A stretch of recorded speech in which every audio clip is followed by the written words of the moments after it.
The following video may contain content parents may find unsuitable for children. Viewer discretion is advised. Hey everybody, it's Hunger again. Brawlhalla, they're doing a Walking Dead crossover still. That doesn't matter. You know, I'm playing Brawlhalla, and not Tetris 99 tonight. People be like, you hardly ever play Tetris 99. Yeah, that's not the point. I could still do it if I wanted to. I'm playing Brawlhalla instead. Anyway, the thumbnail looks good. Okay. Anyway, man, I think I need to jump in on some chat here. Give me a second. Come in, you royal boob. Alright, I'm in the content chat now.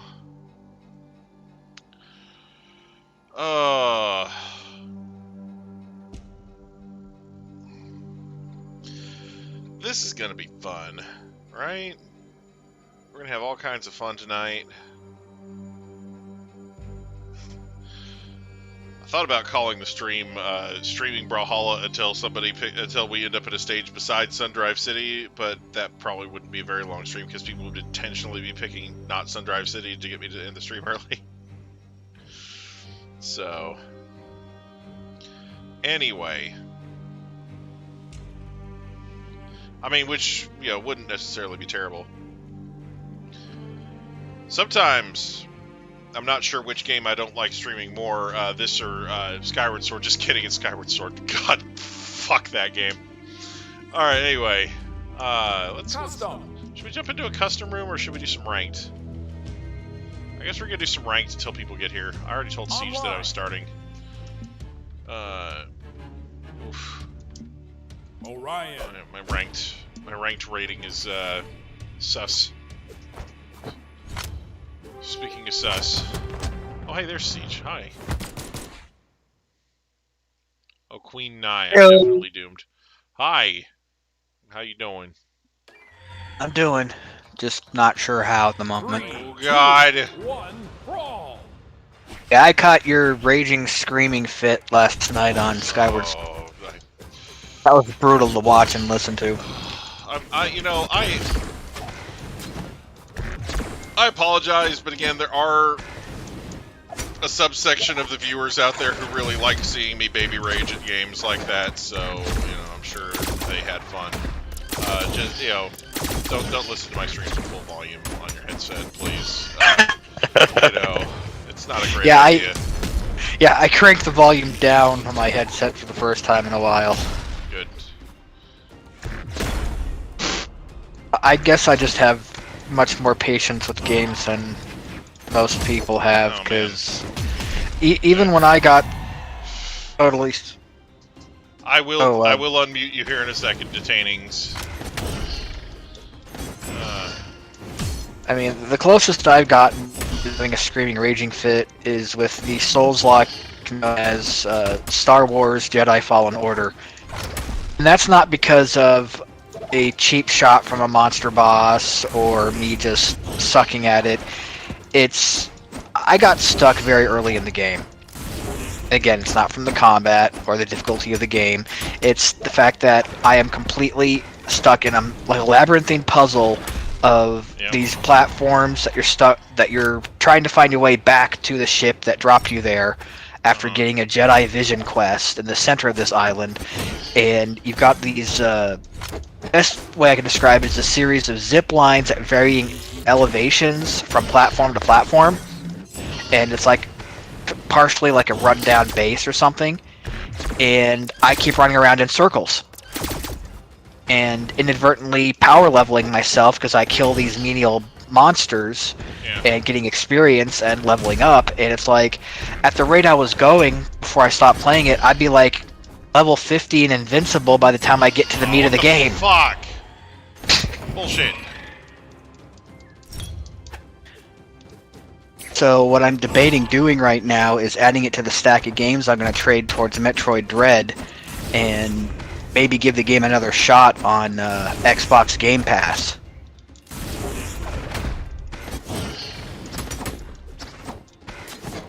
I might actually just luck my way out of getting through that whole situation in that game if I try it again through there, but still.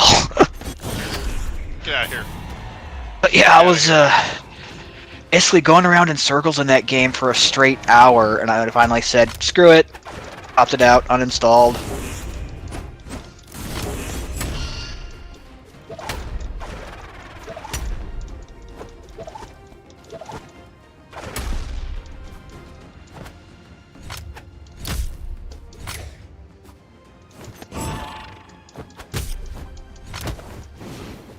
I'm just gonna say this person I'm playing against is a little pussy bitch who won't let their opponent get a weapon because they're scared. And they're scared of me, and I'm a 6 spammer, and I suck at this game, so... I don't have unmuting privileges, do I? No. Oh, bummer. You privileges? No. No, just kidding.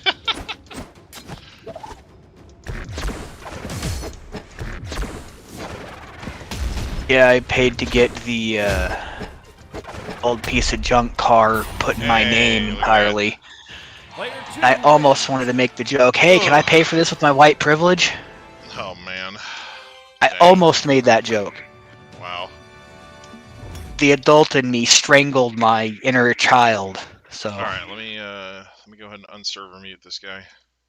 There you go. Thank you. No problem. Oh, hey! The- I completed a general mission. Woo!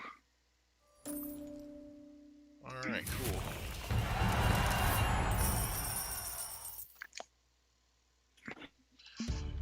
Oh, man. Orion. Should probably switch screens.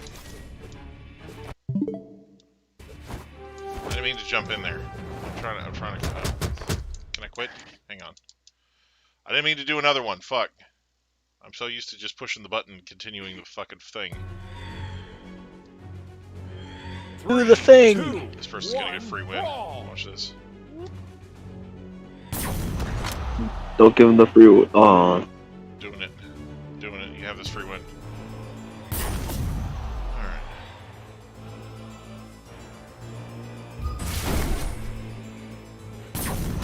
There you go.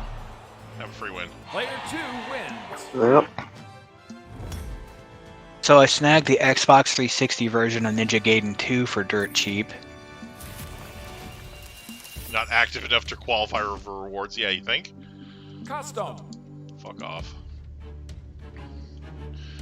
It's because they don't have a like push start and quit option. Because I would have done that shit instead. Saved everybody a bunch of time. Anyway. I'll have Alright. fun beating onto the AI's corpse. Yeah. Right. Whoa, what the heck happened to my screen? Alright. Let's see. Big maps only. Oh no. Something's wrong with my computer, I think. Alright. 777354. There's a room number for you. 777354. Okay, give me a second. I need to check my computer screen input because it just went wacky. If only if all those 3 numbers were subtracted by 1. God. Alright.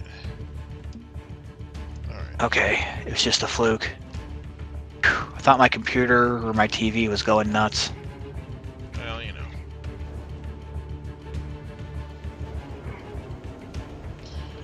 Okay. I tried to do the try not to laugh impossible challenge, Oh. and what do you know? They got me one time. Oh, man. That's all they need, right? Orion. What was the impossible laugh challenge? What did that entail? People snapping necks, breaking bones, like anything. Oh, jeez. Oh, so it's the Jack Napier variety of humor. Okay. 3, 2, 1, brawl. People get murked, slapped, anything. Oh, gosh. Just fucking it.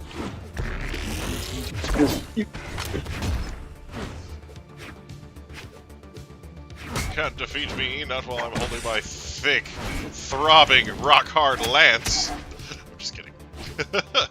Please don't hurt me. Oh, I mean, you I'm say sick. stop, but you're attacking me. no, I'm sick. You please tell me to get well. Oh. Okay, get well. There you go. Let's go over here. I didn't hear the other get well. What's happening? I said please get well. No, not you. Oh. Who's sick? Me. You down with the sickness? Which one? Don't tell me it's Not the commie COVID. cough. Oh, good. Commie cough. Beer bug. C virus. So, Stephen Colbert had this bit where he was talking about United Airlines employees being forced to vaccinate, and he said that United currently, it says they currently have only about 500 some odd workers who will probably be fired because they won't vaccinate. And Stevens says, "Oh, don't worry, United employees. If you get fired for not vaccinating, I'm sure you'll probably get something with Delta." So fucking bad. I would make the joke that Colbert stopped being funny after he left Comedy Central, but I never found him all that funny to begin with. Then most comedians, you find out that their material, or especially when they get to these cushy talk show gigs, you find that most of their material is written for them. Yeah, it's normal. But, you know, they still have to do the delivery right and everything, so... Yeah. So, yeah. Like, because the thing is, when you're a stand-up comic, you don't have time to sit there and write tons and tons of material. Like, you can't write a new show every night. You do the same set over and over again and improve on it as you go, rather than writing a new show every frickin' night. Oh, and that one brain cell is here. So I hate having a staff of writers where that's their job is to write you jokes. That's the way that these shows work. Like it's kind of ludicrous to expect one person to write all their own jokes. Like I said, in that case, I guess I'm overworking myself. Well, like I said, if it's something where, you know, coming up with witty stuff to say in response to other people is one thing, but you know, like even people, like even you say that you're overworking yourself and everything, but you know, a lot of the time you're using the same jokes over and over again, and there's nothing wrong with that. It's just, you know. Oh, when I'm having random conversations or a weekly meetup with you online or bi-weekly, that's just me being my same casual self. Right, but exactly. I never write anything when I'm doing stuff, like as far as jokes, but, yeah. Talking literally about the podcast I'm working on. Right. I'm well underway on my second episode, and my third episode is going to follow shortly after that. Right. That podcast would be lit. And you're writing scripts for each one? Yes. Yeah. See, I've never had the patience to do that type of stuff. I don't have the time to sit there and script out every video I do. Like, sometimes I'll have a vague idea of what I want to say, but I don't sit there and write out every little detail. I just spontaneously react to stuff, so, you know. But, you know, you're doing a podcast, which is a different format, you know. So. Player 2 wins.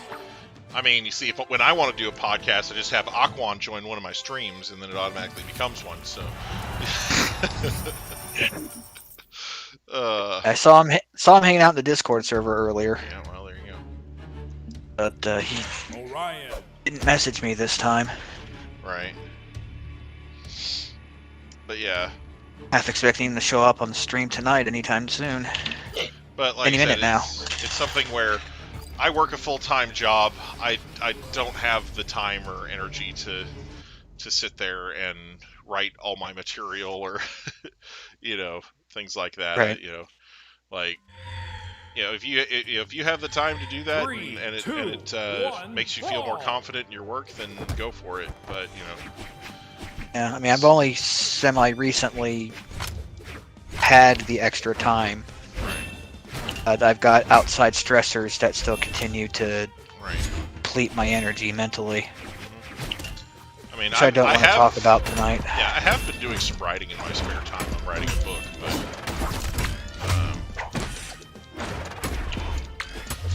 I don't think it's necessarily ready for anybody to read yet. But I will probably be passing around certain parts of it, asking for opinions after a while. So, Cool. If I'm on the list. yeah, just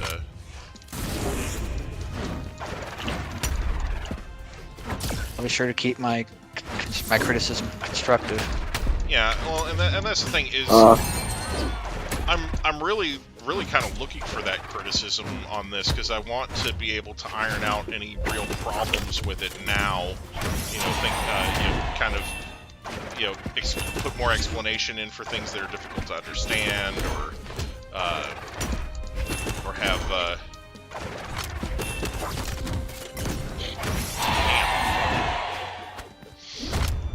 So cheese. like maybe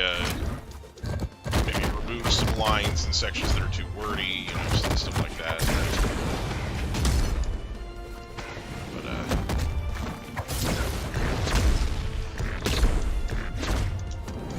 Yeah, I'd be more than happy to help you with any aspect of that as you request for, because part of what I'm doing, I'm going to write a book too. It's technically going to be like the print version of my podcast in a sense. As a good chunk of my podcast is going to be basically telling my life story from my own weird point of view. Alright. And instead, the podcast itself is going to be telling my life story, but it's going to bounce around a whole lot. Yeah. But then what I'll do after a certain point is I will put that into print, in an exclusive print form, whereas it'll be the only way you can get it in chronological order.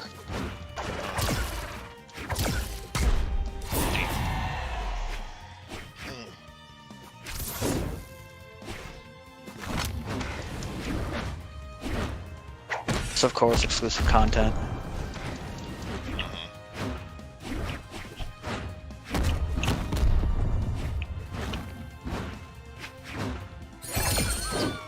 So, heard the noise. Hear the sound of a new arrival. Jumped in.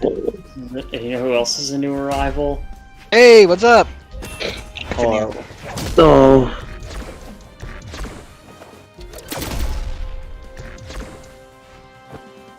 You didn't die. Sorry, I'll fix that. Well, you fixed There you that. go. There you go. I would ask Siege about things about his thoughts about the Venom movie, but I don't know if Hunger has seen it. Yeah, I almost called Hunger Venom, and then I almost called him Carnage. I am Hunger Venom Carnage. I'm just kidding.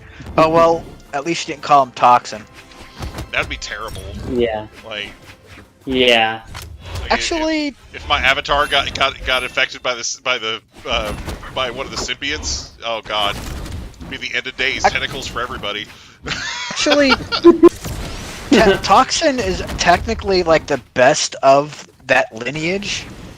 Because he's got like the upper half. His upper half looks like Carnage. His bottom half looks like Venom. He's more powerful than the two of them combined, and he ends up being a good guy.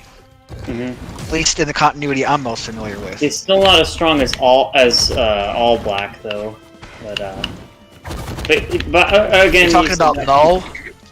Null's symbiote, All Black. You know the symbiote. Oh, okay, that's his name. That's the strongest symbiote in existence. You have to read the comics to know who that is, but yeah. Yeah. These new Venom comics have been pretty cool from like 2003 to currently. Yeah, I mean, I don't know. I really thought that Venom was cool. I kind of hated it when the comics went all Super Sentai with it, and they're like, "Oh, look at all these Venom clones." You know? Like, Yeah, they decided to make... To be honest, though, there were a lot of... The symbiote clones have existed since the 90s, like the... right, the but I'm a child of the 80s. I grew up in the 80s and 90s, so Yeah, like I said, I was around when it started, and I was like, yeah, that's kind of annoying. Yeah. You know, I guess the symbiote suit just started out as a suit that Yeah, Right. that Spidey got during Secret Wars. It turned out to be something more than just a cosmetic upgrade. yeah.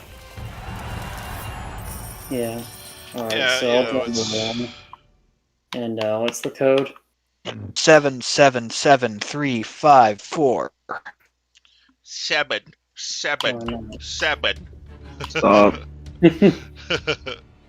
Let's see. Ooh, speaking Go of on, Edge, Boss here. there's Nyx. Yes. Speaking Yeah, of Edge it's characters. It's pretty likely that Hunger won't see Venom 2 until I drag a Blu-ray player over to his place and force feed it to him. Oh, so he's that's- not going to see it in theaters? I barely go to theaters. Like, I might see 1 or 2 movies a year max in Yeah. theaters. Dang. You know, and it's usually because somebody else invites me. Like, Mhm. it's not like I just Yeah. don't leave the house much unless it's for work. I don't believe you. I really don't. Like, you know, like. Yeah, again, I don't blame you, but it sucks because I really want to talk about the movie more and I hear Yeah. things about it, and like all the references to the comics in it. And not just that, but how they took a lot of things from the comics, but they altered a few things. Well, yeah, and because I would talk about those, but Well, it's like Siege was saying that one time. The writers for these movies are not going to take Yeah. everything from one comic book continuity. Yeah, it's- because they yeah. don't want to credit the comic book writer with a piece of the pie. They don't want to. They don't want to credit them for saying, "Oh, we adapted your work." They're just like, "Oh no, we just filched a couple ideas here and a couple ideas there, and then we took a couple ideas from this other person's work and a couple ideas from this person's work Yeah. and made, Well, I will made a say- completely new thing." You know. yeah, I won't spoil any. I won't say anything to the story spoiler related, so this will only be spoilers if you've already read the comics. But they did get a lot of things from Cletus Cassidy's story from the comics, his backstory. But there were a few things that they altered and made different. And if you've seen the movie, you'll know what I mean. Oh, okay. Try in a very what's the word I'm looking for? Very peaking way to try and get you to sympathize with the actions of a murderer. But Yeah, I'm of the opinion that no matter how much abuse you endure, unless you literally had to defend yourself in a Yeah. life or death situation, murdering one's own family is Mhm. inexcusable. Forgivable, but inexcusable. Right. Yeah. Well, Cletus So- Cassidy is Marvel's Joker, so they literally the creators of the designers of Cletus said they want to design him to look like the Joker. So he looks like a clownless version of the Joker. You know, without face paint. Even his face originally looked like Joker's face. All right. Well, here's the thing on that. I don't think that they're necessarily trying to write him as a sympathetic character or a character that you would want Yeah.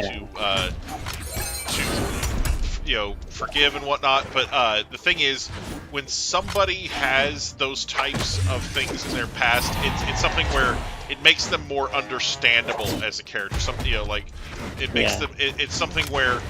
It's like If Pain. Yeah, like, if a villain does something bad just because they're evil, it makes them less of a character. It's something where yeah. it really diminishes their worth as a character, and makes them just a plot device.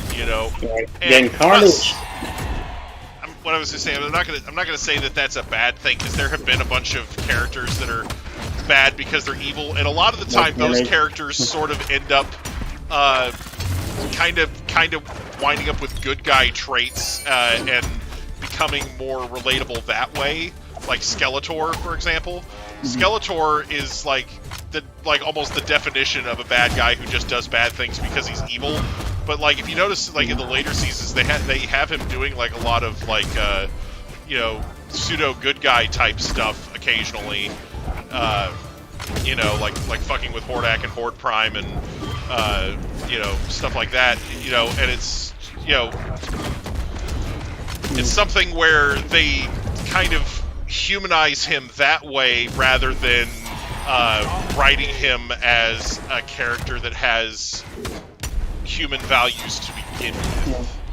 Yeah, because the thing with Cletus Cassidy, the only way you could say he was given something sympathetic towards him was when he was abused by his family, because that's not a spoiler, that's in the comics. Right. That he was abused by his family, so that's literally the only thing from him that is sympathetic, because everything else about Cletus Cassidy, he's a cannibal, he's a serial killer, he kills people just for fun, just because he can, and yeah. Well, it's funny because I've seen the latest season of My Hero Academia, and that's similar to one of the villains' backstories. So, yeah, not completely, but yeah, the thing with the family abuse and killing all of them and whatnot. Yeah, I mean that's the only thing that's sympathetic for him, though, is because he was abused. I'm not saying what he did was right, but because he was abused. Everything else about Cletus Cassidy, though, can be brought down to that. He kills people just because... Well, and like I said, it's something where seeing that he was raised like that doesn't, like, you know... It's something where, rather than trying to excuse his behavior, it's meant to explain it. Like, yeah, it's more of explaining it. Yeah, it's meant to say this character was raised in a kind of fucked up environment, and so they have a kind of fucked up personality. Yeah, because the thing is, not only was he abused by his whole family, but he was also abused by not only the kids at the orphanage, but also the staff too.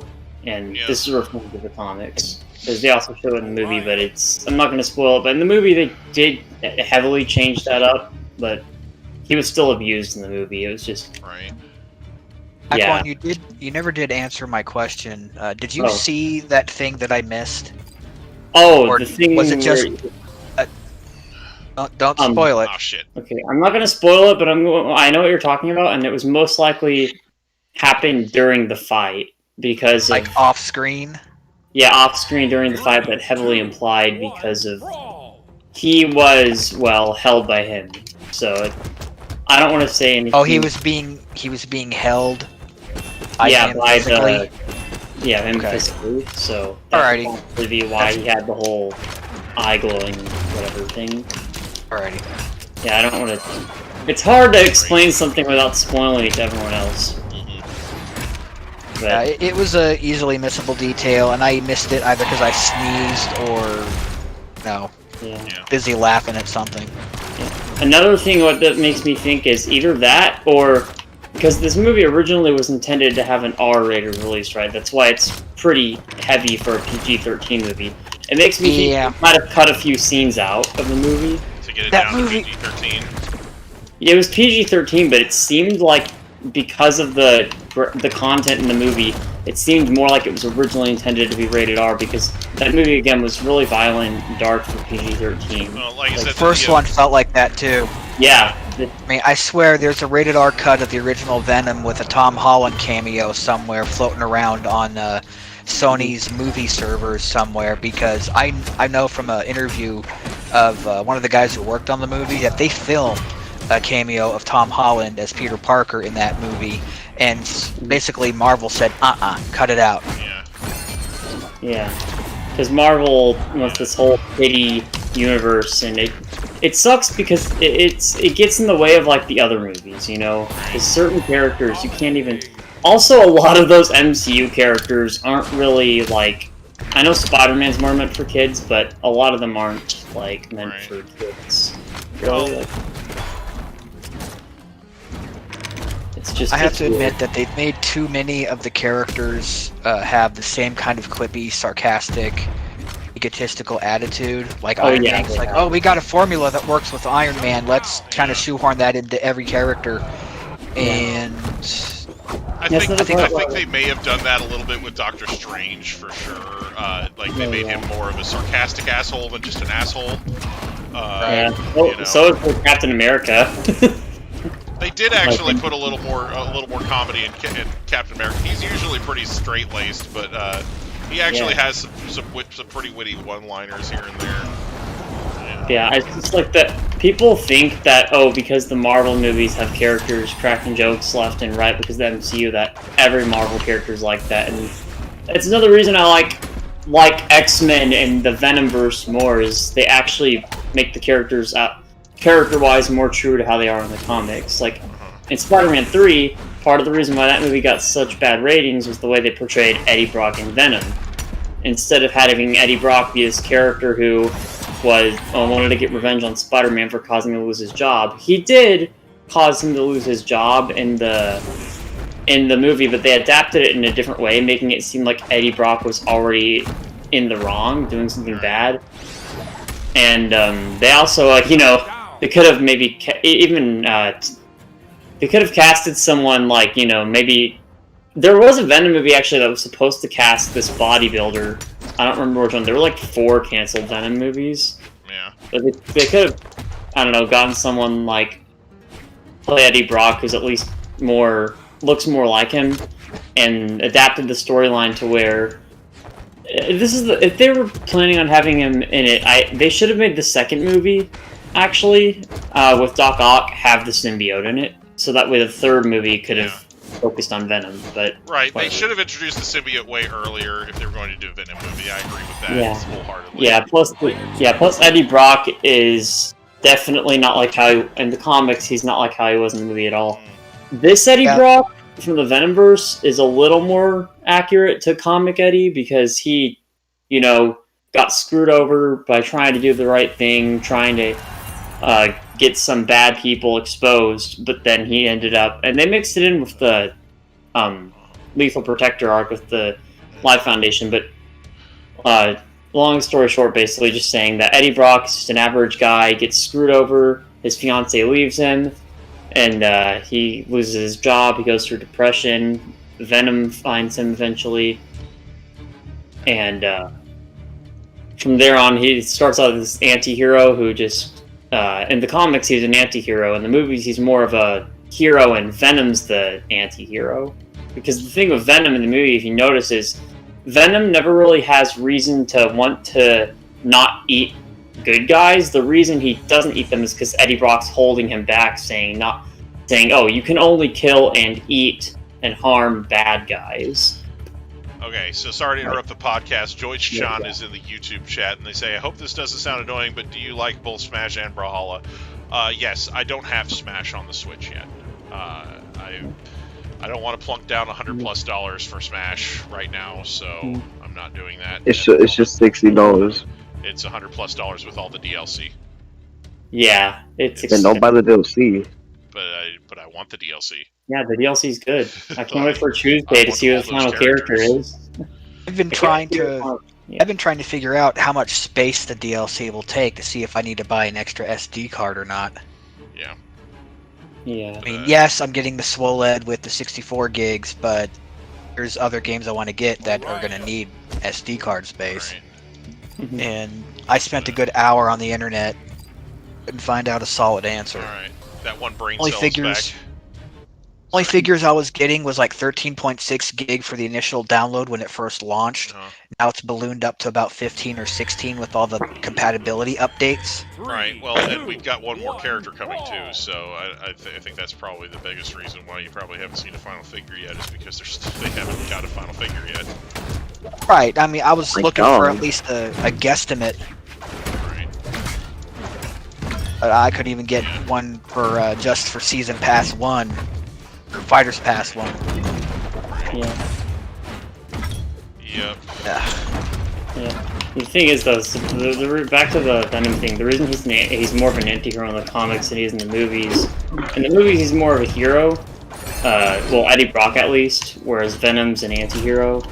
Or more of a, just, neutral character, chaotic neutral. He'll attack whoever, but Eddie has to tell him who not to and who to attack. In the comics, it's different, though. It's like, okay, since Spider-Man screwed him over, made him get into this mess, he hates Spider-Man and wants to kill him.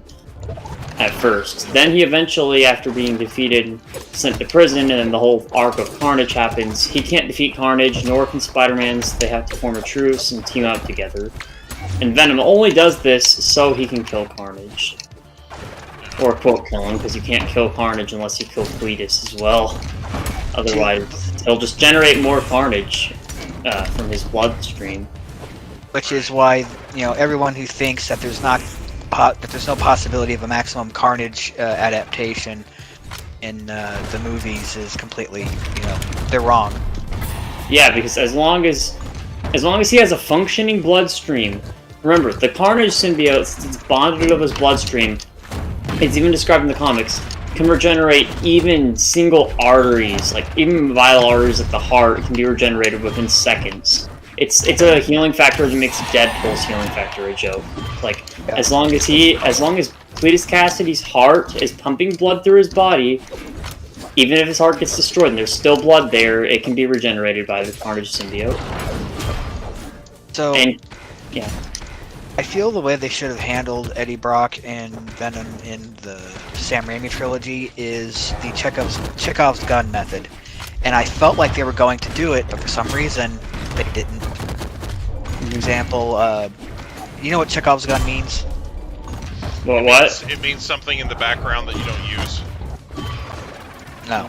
No. Chekhov's gun, as a literary or writing device, means that if you see a gun in the first act of a movie, it should be loaded by the second and fired by the third. Okay. So, case in point, they botched that with the Sam Raimi trilogy, because when Jameson is asking his news people, I need pictures of this wall-crawling freak, and Robbie says, well, Eddie's been working on it for weeks, he can't get nothing. Dominating. Yeah. That was the gun showing up. Right. And in Spider-Man 2, they should have had Eddie at least seen being frustrated and have butting heads with Peter Parker. Briefly, give it a 3-minute scene in the movie. No, all of a sudden, you've got Eddie there just popping up out of nowhere, and only then butting heads when he commits journalistic malfeasance. Mm-hmm. It should be they should maybe have established that in the first movie or second movie to begin with. That way, it finally comes to a head, and the fact that Eddie is just blaming Peter for his problems, it's just narcissistic, transference. Well, like we were saying, also during the second movie, they should have introduced the symbiote as well. Of course, because if you have Spidey losing to the villain early, and then put the suit on him, and then have him win with the suit on, that sets up your number one, that shows the increase in power, and number two, that sets up your third movie really nicely if you have that along with the Eddie Brock drama scenes that you were talking about. Yeah, and maybe they didn't go with it because it would have telegraphed it too much, but there's some degree of that should be unavoidable. If you're writing a good story, Again, they really, sometimes in a good story, you really see the writing on the wall for certain things, way before it happens, because you're writing well and you're foreshadowing things, stuff like that. You put little things in there that as a writer that sort of hint at things to come, and your readers will appreciate it because because it makes them feel like if they notice it early enough, then it makes them feel like they're smart and that they caught on to something that was supposed to be hidden from everybody. And if they don't notice, then when it does happen, they're like, "Oh my gosh, I should have noticed this because of this, and this." Really. And another big problem I have with, as good as the Sam Raimi trilogy is, I think what made it even better is if they had, instead of MJ, Gwen Stacy was his original girlfriend in the first movie. And, they have that in placed it to the story, because I think MJ was more of a character who was made just this love triangle between Peter, her, and Harry, and her, like, basically messing with both their feelings and emotions at the same time, causing them to hate each other. And then there's that fight. The conflict in Spider-Man 3 was Spider-Man hating Sandman because he turned out to be the real killer of his uncle, Spider-Man hating Peter, Peter hating Spider-Man, wanting to get revenge on him, and then Venom at the end. Just way too many conflicts. And again, basically what you said, the second movie should have had. Second movie should have been the setup for this for Venom, with the symbiote suit being a part of the movie and everything like that. Because that's one thing that all the movie adaptations for that have really failed at is when they did the 90s animated series for Spider-Man and they had the suit appear in that, they did it right. They had Spider-Man show up at the space shuttle crash. Rhino was there. He got his ass handed to him by Rhino, who basically stomped a mud hole in him and walked him dry. And then and then while he's laying there, the suit got on him. Because Rhino was leaving the spaceship with a briefcase that he looted from it.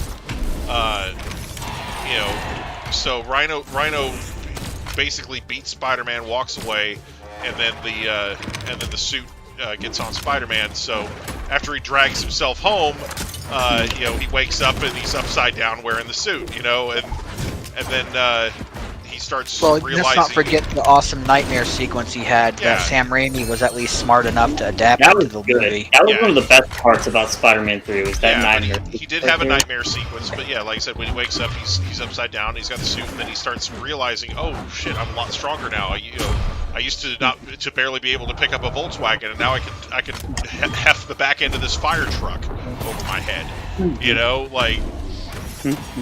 So it's something where now he's stronger and everything, and then he beats the shit out of Rhino.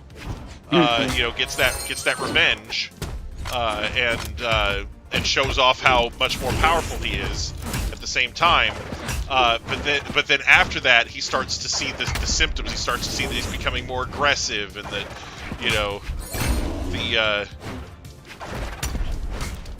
the suit kind of has a mind of its own, and that maybe it's not such a great thing after all. Yeah. My favorite part of that entire arc is when he's using the suit to change his clothes. He says, "Wow, I can make myself look like anybody." Oh wait, Aerosmith guy. Even that guy from Aerosmith, and he turns into Joe Perry. Right. Yeah. He's the one who actually he composed the Spider-Man '90s animated show, the theme. Yeah. Yeah.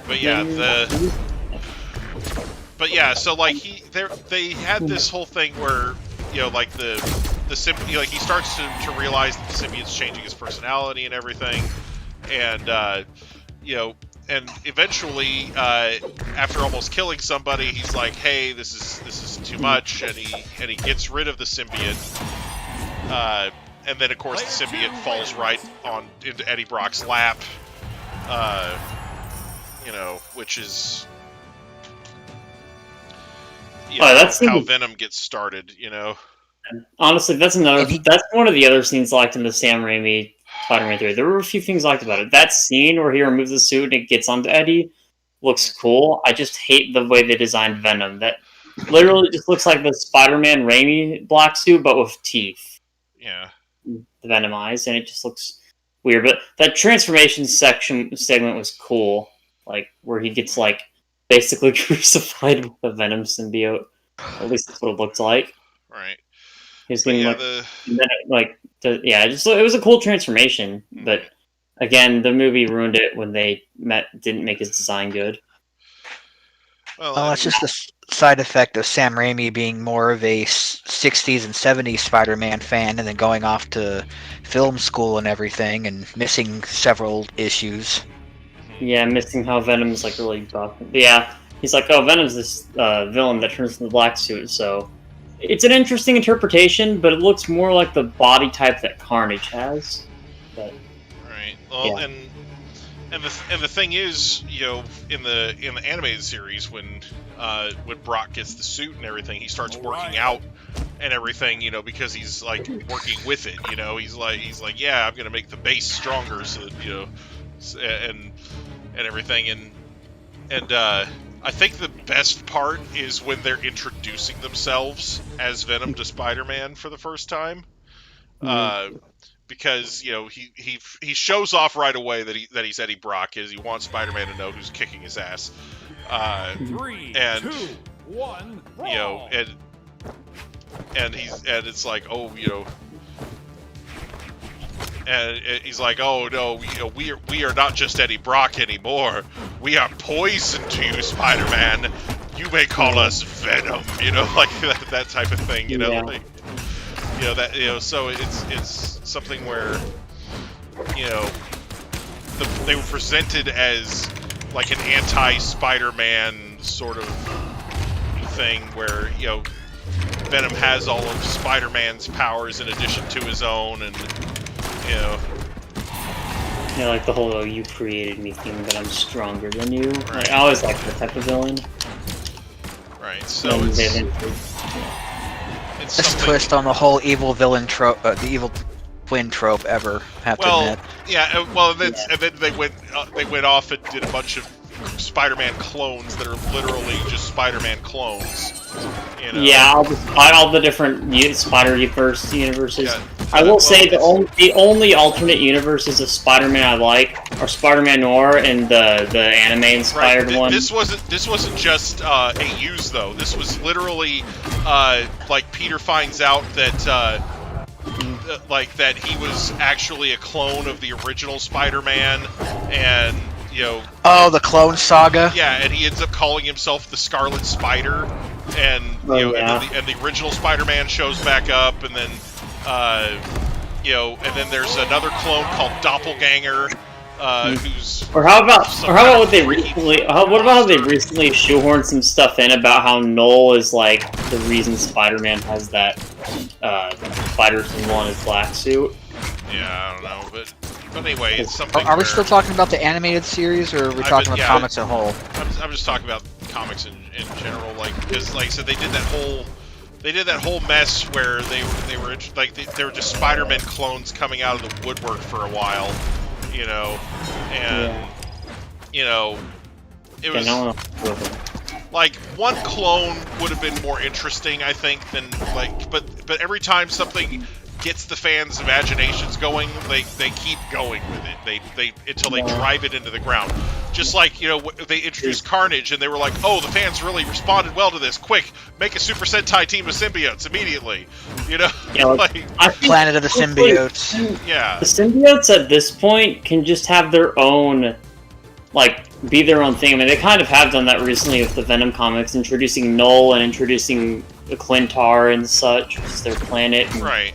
All this backstory, because Venom has become one of Marvel's most popular characters right alongside Spider-Man, and that's part of why they made so many clones, was for marketing, was because, so many people like Spider-Man, so we got to market towards the anime audience, you know, with the whole, I think, alien-type Spider-Man thing they had. Here's the thing. Marvel creates new characters constantly.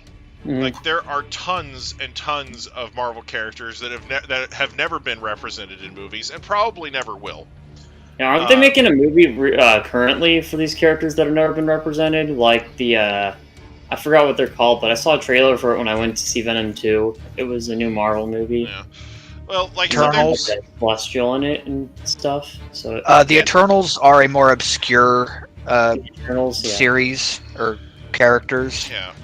They're more on the cosmic side of things. Yeah, they're in the Marvel cosmic area, but that's what really makes me hope the third Venom movie is going to adapt the Null Invasion of Earth arc, because if they do that, there's so many possibilities, like the stuff. Because the thing about Venom is, Null is literally a god tier character. Right. He's one of Marvel's strongest characters, and if they introduce him, it's going to be really crazy, especially if.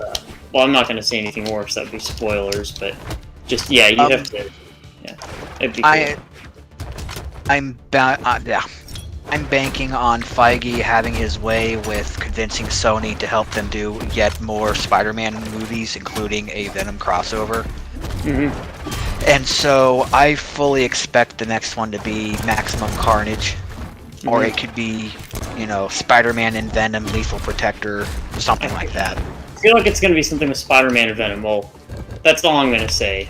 I don't want to... There was a comic continuity at one point where the Carnage symbiote got onto Peter Parker and turned him into Spider Carnage. Oh yeah. So, I know what you're talking about. That was really that's cool, a thing actually. that happened. That was a really cool design. The outfit looks really cool on him. Yeah. So, you know. Yeah, I remember reading about that in my big coffee table book. Right.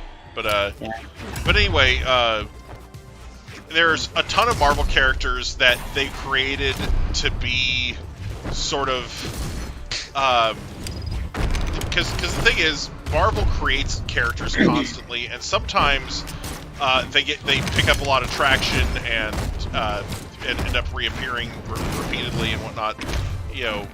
But other times they just kind of fall into obscurity and are never really seen or heard from again, or maybe somebody else picks them up later and puts them in a book or something. But like, there's a bunch of characters like that where they appeared maybe 1 or 2 times, never really did much, or died instantly. You know, like, it just were never that big of a character. For example, there was an X-Man who appeared in the early part of the X-Men comic. His name was Mimic, and he had the ability not only to shapeshift, but he could also mimic powers. And he died super early. Like, you know, he was like the 6th person to join the X-Men team, died really fast. Like, yeah. you know, it's just something where there was a character who served as an Incredible Hulk villain at one point and was also in a couple other things, named Zax. He's basically a big ball of electricity. He's one of the less obscure of the super obscure characters, because like I said, I think he has been used like a handful of times rather than just one. But he's up there, you know. Like, let's see. Yeah, there was a character from X-Men continuity whose name was Piecemeal, and he was part of a story where he was literally being led around on a leash by his mother, and his mutant power had something to do with absorbing energy. So his mother was using him to collect the shattered remains of Proteus, who was a mutant who attained pure energy status. You know, and had his pure energy body shattered and scattered by Colossus. Because Proteus's mutant power was basically to alter reality itself, which was completely busted. And Proteus has seen a lot of action on screen and also in various comics and whatnot. But I believe his main origin story is that he's literally like a 10 or 11-year-old boy, and for a long time he was kept forcibly in a coma by Professor Xavier for fear that his mutant power would run amok and he would destroy the world. Yeah, like... Funnily enough, doing that to anybody with any kind of power is enough to make anyone go run amok afterwards. Right, so anyway, because they were hoping to find some way to suppress his power other than putting him in a coma before waking him up. But because he's got this ability to warp reality, but he can't really control it, which is a terrible combination. Like, you know, yeah, like, and he like Proteus in the X-Men animated series from the 90s actually traumatized Wolverine, like to the point where Wolverine didn't want to go near him. Yeah, like because he was trying to fight with Proteus, and Proteus turned him into a puddle. Like, he literally melted him into a puddle, and his body didn't go back to normal until Proteus left the area. and Wolverine's like, you know, like they find Wolverine, he's like there in the fetal position, like, you know, like nah. Yeah, there's something I was thinking. Yeah, there's something I was thinking about. Yeah. The whole time you guys were talking, like 30 or so minutes ago, and I was thinking about a whole possible synopsis for what would make the Sam Raimi trilogy so much better. So we start off in the first movie, and I'll just give a general synopsis, so not a long explanation. So it'll probably take me 10 minutes at most. The first movie basically would be about the relationship between Gwen Stacy, Peter Parker. It would be Peter Parker in high school, and Peter Parker becoming Spider-Man, realizing his powers, trying to keep it a secret. Gwen Stacy finds out, and he worries about this because she could be in danger. And then we have our villain, you know, still Green Goblin. He starts off, you know, just fighting regular criminals like in the first one. Pretty much the same plot as the first one, except a few changes, especially being Gwen Stacy. And at the end of the movie, you know, the infamous bridge scene where Green Goblin kills Gwen Stacy. And I know they probably wouldn't do this because they want a light ending, but I know, like, for instance, with Endgame, I mean, with Infinity War, Marvel's done that, so it's been proven they can give us endings that are, you know, not good at first and are to be continued. So we have a to be continued ending where Gwen Stacy, where Peter Parker mourns the loss of Gwen Stacy and is furious. Green Goblin gets away, and Peter Parker wants revenge. We set up for the second movie where he gets symbiote suit, realizes his power, and this hatred for Green Goblin increases more.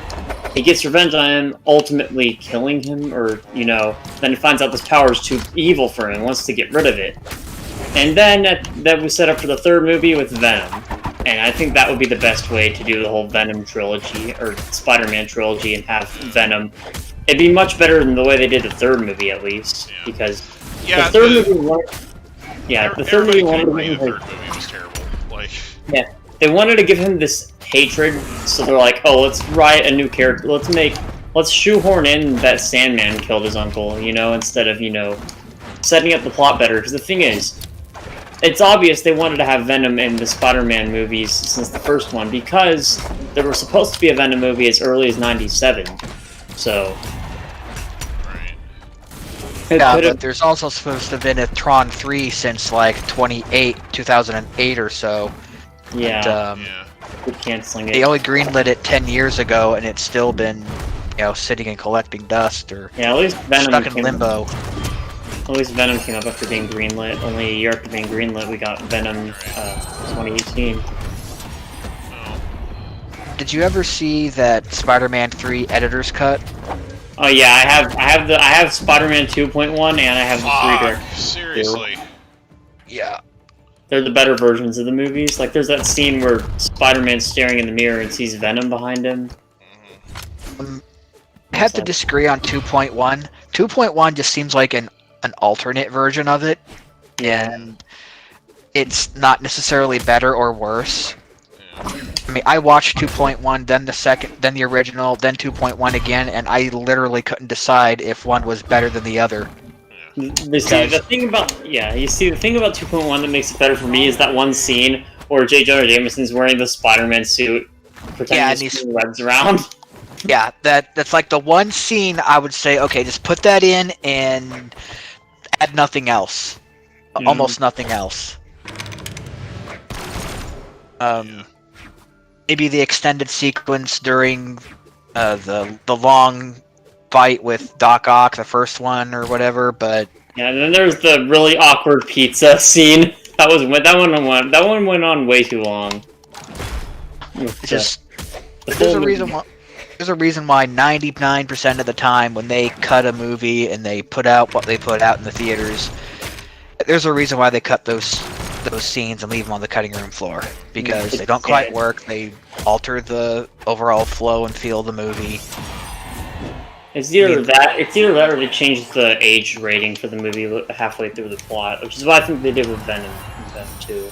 There have been some scenes in some movies where like where I look at them and I'm like, why was this cut out? This was a terrible idea to cut this. And it's like, because like usually I'm watching deleted scenes for movies and I'm like, you shouldn't have cut that. Why did you cut that? You should have left that in. You know? Yeah, there was this really funny scene from the first Venom that was cut out, where Venom like is walking around. A car goes off, a car alarm goes off, and he gets really angry at it. He starts ripping it to shreds and smashing it. And this kid just sees it. He's like amazed by the whole thing. And it's like, well, why did they remove that? It was a funny scene. Like, Yeah. My biggest annoyance in recent years with removed scenes is the entire sequence that they removed from Spider-Man Far From Home. It's the one that is basically a little short film bonus on the Blu-ray, but it was part of the theatrical re-release that Sony did for Far From Home to get it, past $1 billion. And then they re-added some unnecessary scenes that was basically them trying to run up the screen time, and they doubled down on the whole, don't apologize for being the smartest guy in the room bit. It's, they should have kept that out, and of course, in the original theatrical version, it wasn't there. But basically, that whole sequence where you'd see in the trailers, and you didn't see again until you saw the Blu-ray, where Peter, as Spider-Man, is running through a checklist of things to do before his big trip, and he's quipping the whole time while fighting off some gangsters in a Chinese restaurant or something. And it's hilarious, and it's like, if they had left that in the movie, I wouldn't have as many misgivings about Sony still holding on to the Spider-Man rights. Right. Well, and the thing with,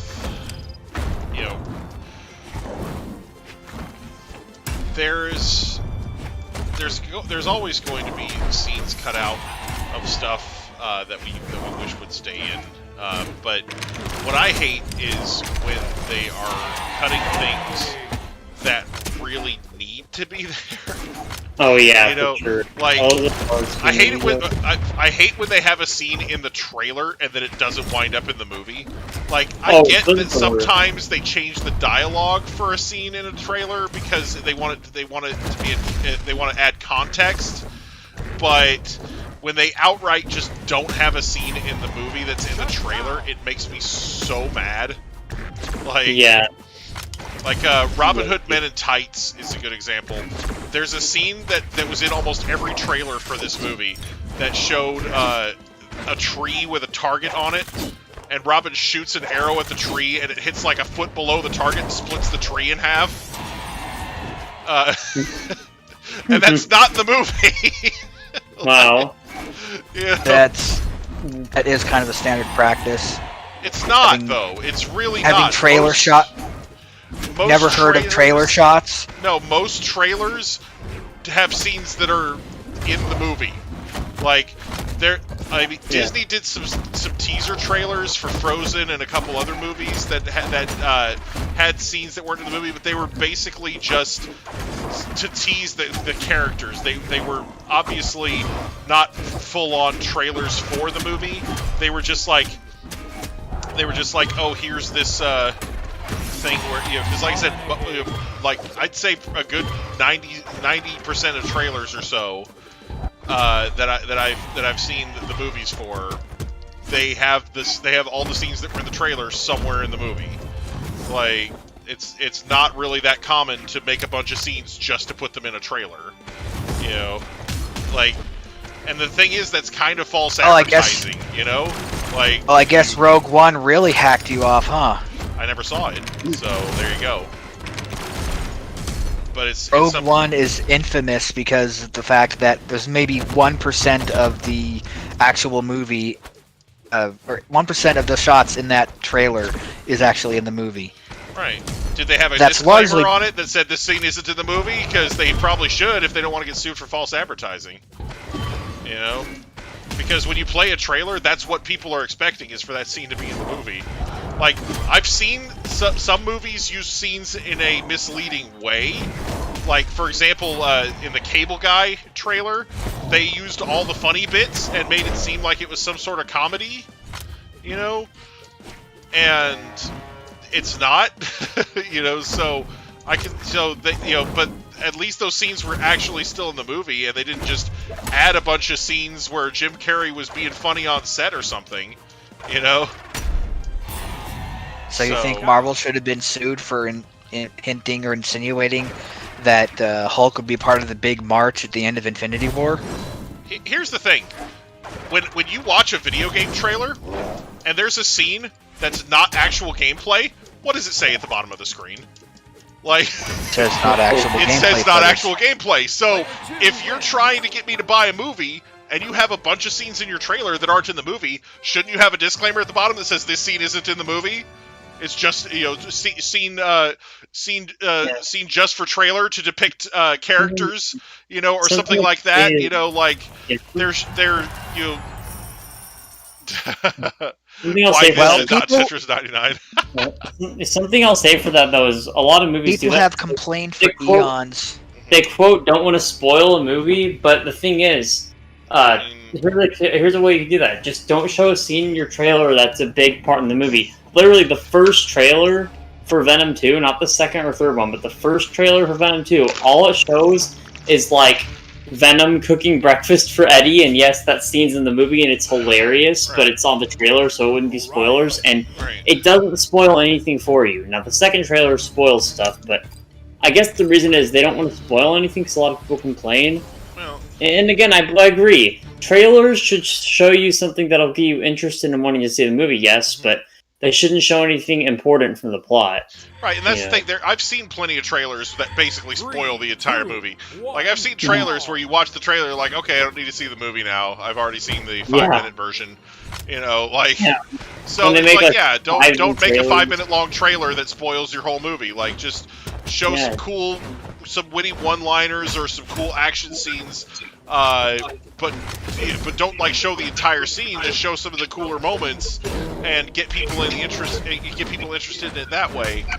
That way, you're not spoiling your fucking movie, and you're not misleading people into thinking that there's something in the movie that's not there. You know? Yeah, I think they should only show like a 2-minute trailer at most, with maybe one non-action scene from the movie that's just, you know, funny things, something funny from the movie. Maybe show a few seconds of an action scene or two. But yeah, it seems like it's kind of a double standard if video games have to put a disclaimer on the bottom that says, "Hey, this isn't actually in the game." When movies don't have to do that. Yeah, I wish movies could do it. The movie industry is over a century old. Yeah. The problem Apparently, is, video games have to earn that equal. the problem is, equal though, is I would loopholes. love that too, Hunger, and I totally agree with you. The problem is, a lot of people don't, sadly, and a lot of people say, "Oh, well, I want everything in the trailer to be in the movie." It's so stupid. Why can't they just grasp the concept of, hey, if it's not going to be in the movie, it's a promotion. Like, you know, promotional pieces for movies, promotional artwork. Like I said, the thing is, if you're going to do a promotional piece, then make it all a promotional piece. Don't intermix the two, because there's like I said, Frozen did a bunch of teaser trailers where it was just the characters kind of in a white void frolicking around doing stuff, and that's fine. Like, I understood that wasn't going to be in the movie because it was just a teaser, but when you're putting a bunch of scenes from the movie out there, and then you sneak in a couple of scenes of stuff that isn't in the movie. It's just, why would you do that? You know, like, why? You know, why are you? You know, The Amazing Spider-Man did that too. It was a small thing, but in one of the trailers, when they were showing the Sinister Six Slayer, they showed the Venom symbiote, and in the movie, it wasn't there. Right. Well, and like, for example, what if I did a movie that has some hot female actresses, and in the trailer I showed them all stripping down like they were gonna get naked, and then in the movie there's not even a hint of nudity. Like, you know, like, people would get upset, right? People would be like, "Hey, you," and I'd be like, "Oh, that was just for comedic effect." You know, that's definitely, you know, but I put it alongside a bunch of scenes that were in the movie, so people were definitely thinking that was a thing that was going to happen. You know. So yeah, you know.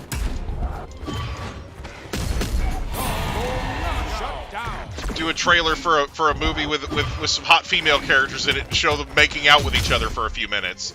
You know?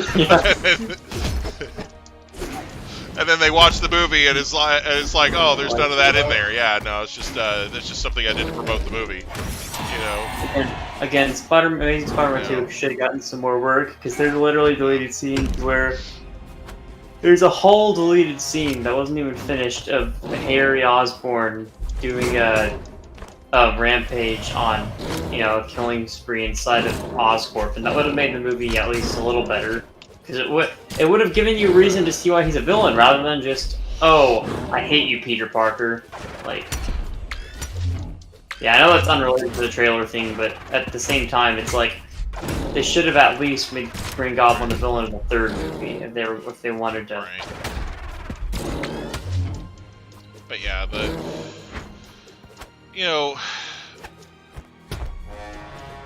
the deal with third trailers for movies and video games are basically to sell you on the concept of the game or the movie in general. And the reason why the game industry got in trouble for those non-interactive cutscenes because people were tired of being misled by those trailers because they thought it was gameplay footage. Right. But it was still selling the overall concept of the game. Right. It would be really tough to sue the film industry, especially with them being over 100 years old and entrenched, to actually accomplish anything in it. It would be a huge waste of time. The only people who would profit from it would be the lawyers. Right, but that's the thing is, if there was some sort of class action thing where it was mainly lawyers initiating it, and they were suing on behalf of an audience that was disappointed by a movie that promised something really strongly in a trailer, it didn't deliver it, then maybe we would see some changes in the way that trailers are presented to the public by the film industry. That's all I'm saying. Is if there was something like those examples I mentioned, where a movie studio put out a trailer that was really strongly hinting that movie was going to be have some strong sexual content, or that it was going to have some strong violence or something like that, and then it wound up being like a kids movie. Yeah, they end up cutting a lot of scenes from it. Yeah, or that the scenes were never there in the first place. They were just there for the trailer. Like, it's something where if there was a situation like that where a bunch of people went out to see this movie thinking it was something it wasn't, because they were misled by the trailer, then you've got a legit false advertising class action suit where they could be suing to get their money back. I think we all know that the likelihood of anything like that happening is slimmer than me losing 250 pounds overnight. I mean, look at the He-Man Netflix adaptations trailer. Oh yeah, that thing had nothing but He-Man fighting Skeletor in it, and then how quick did he die in the series? And how many times did he die? Yeah, so I'm just saying that that freaking Netflix trailer was very misleading, because I look at that trailer and I'm like, oh, this looks like it's going to be a really cool He-Man thing. It's like, then it ends up being a really tasteless show full of tasteless SJW propaganda bonanza. So it's something where but you've got those Hollywood types entrenched in their ways, and they've got their buddies in all the right places to keep from facing any kind of... Right, but what I was saying... Here's the thing. It doesn't matter how entrenched they are, or how... there's no big conspiracy protecting Hollywood. If you get enough people that can prove that they were injured by that, and that there is some sort of financial remedy, they can do a class action lawsuit against them, and they could probably win it. Because that trailer was extremely misleading, and it's something where will people do it? No. Like, the thing is, there's probably not enough people that can prove that they only got Netflix to see that, and that they want their money back for it. Because that's what they would have to prove, is that I saw this trailer on YouTube, I went and got Netflix just for that, and I want my $7.99 back because I didn't get what I was promised, which was a He-Man series. There might be one or two people crazy enough to do that, but there wouldn't be a class willing to do that, and that's what it would take, would be a class action, because I don't think a single person would be willing to sue for $7.99. You know what I'm saying?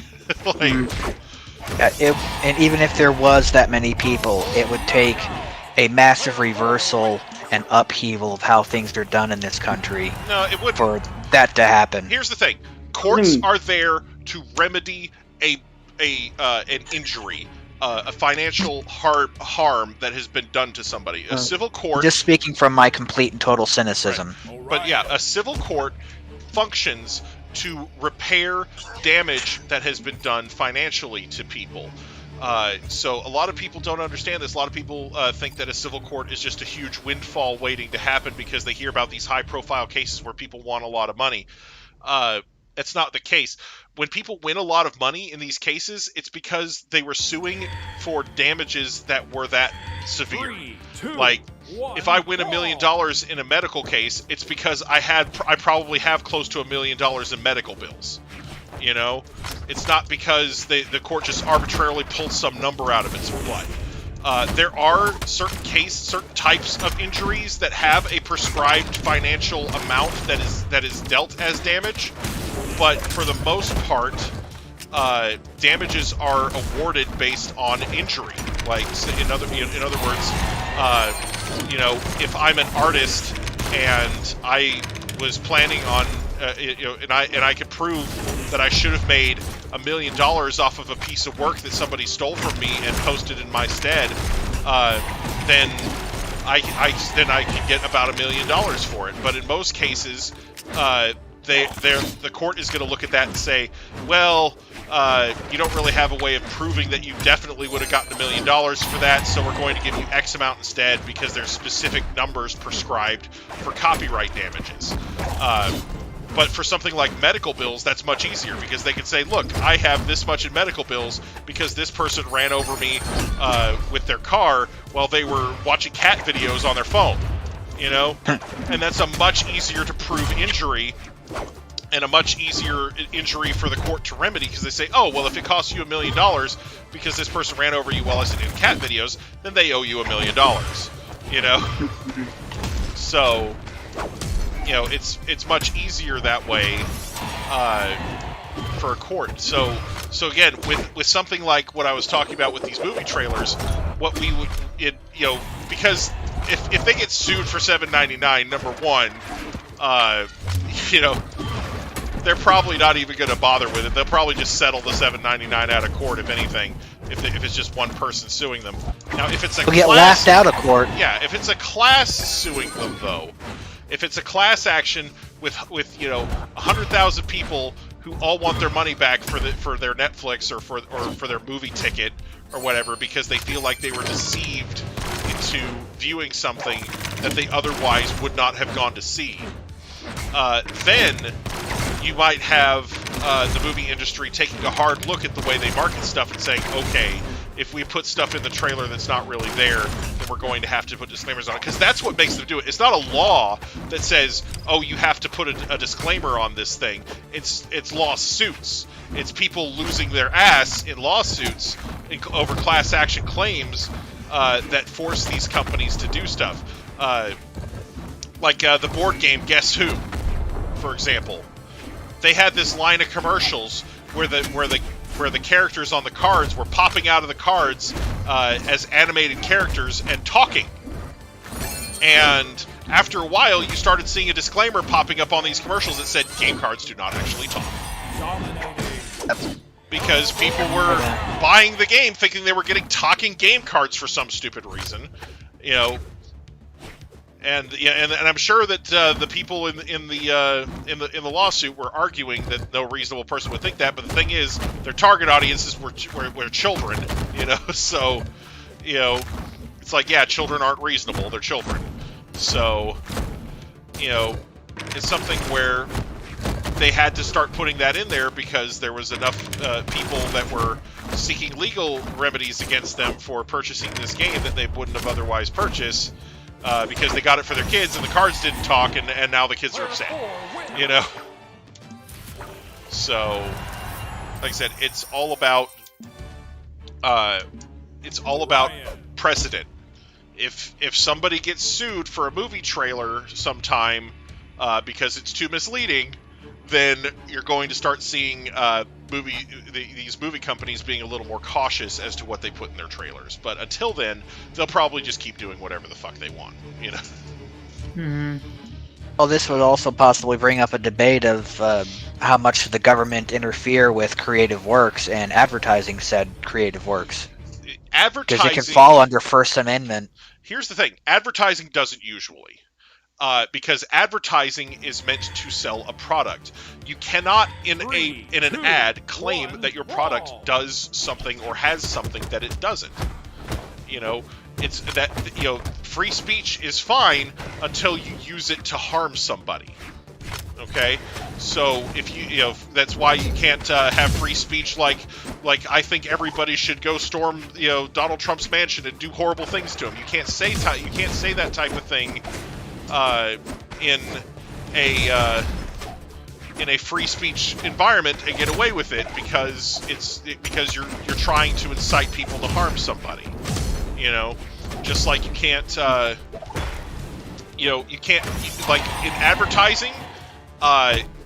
You usually cannot claim that your product is better than a specific competitor or the best product in a specific category without some sort of backing that says that. So if you won a contest of some kind that says your pizza is better than this other chain, then you can put in the commercial voted best pizza by such and such contest or such and such board or whatever.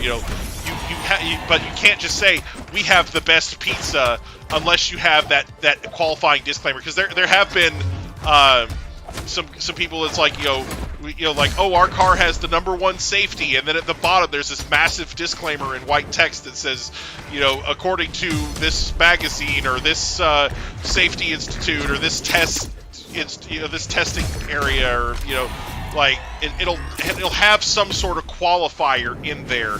They can't just claim to be best or better at something without some sort of concrete, tangible thing like that.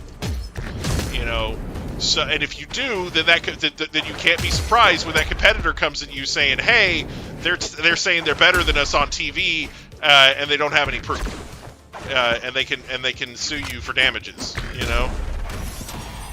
So it's something where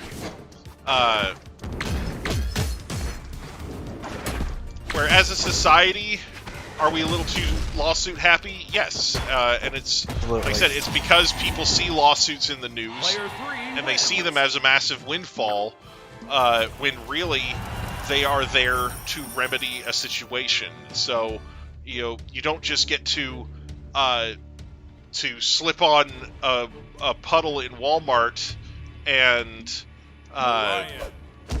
then not have any medical bills and get millions of dollars from them, especially when they have security camera footage of you putting the puddle there. They should make this. They should make these ice cubes less slippery. Yeah. Honey, call the office. I'm going to sue this hotel at once. Yeah. Anyway. That's I love that line. But yeah, referencing. Yeah. But anyway, so yeah, it's something where the court system is there to remedy injuries, and do judges sometimes get it wrong? Do juries sometimes get it wrong? Yes, it happens. Of course, they're people. People suck. People do suck. They make mistakes all the time.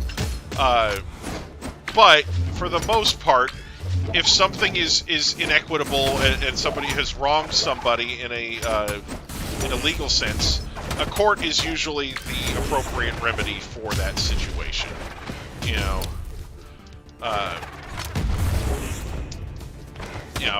Sometimes people choose not to take it to court for various reasons, or not to, or to try and take matters into their own hands. But that's another thing entirely. So, oh god. The Tannings, you can stop complaining about me playing only as Rayman now. Wow. That was so much talk about lawsuits and stuff. My brain hurts. Oh man, I'm sorry we weren't talking about Spider-Man Or Naruto. or Naruto. Since we're talking about since we're on lawyers, did you want to talk about Daredevil? He's Let's go on a blind video game at one justice. point. Anyway, I'll be honest. The only stuff I know about Daredevil is from the Netflix show. I mean, you know, he's got a double D chest. I mean, he's got 2 Ds on his chest. What did I say? Yeah.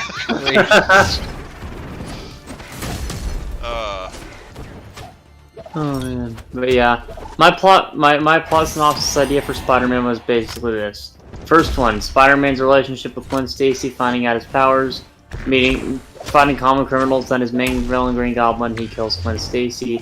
We on that post-credit scene with Spider-Man discovering this symbiote suit, or maybe midway, a quarter through the second movie, he gets the suit. He finds out the powers, then finds out his anger when he's fighting Green Goblin. He either nearly kills him or does kill him, and finds out the suit is evil, and then making him evil. So he removes it, and then it gets on to Eddie Brock, who Spider-Man caused to lose his job through catching the serial killer that Eddie tried to catch, but Eddie ended up getting false information by mistake, and then he got fired for that. Then he blames this on Peter and hates him for it. Well, I feel like if you're going to do a movie, like if you're going to do a trilogy, you don't leave the first one off on a sour note like that. So I feel like if you're going to do the trilogy, you want the first ending to seem like it's kind of a happy one. So I would say use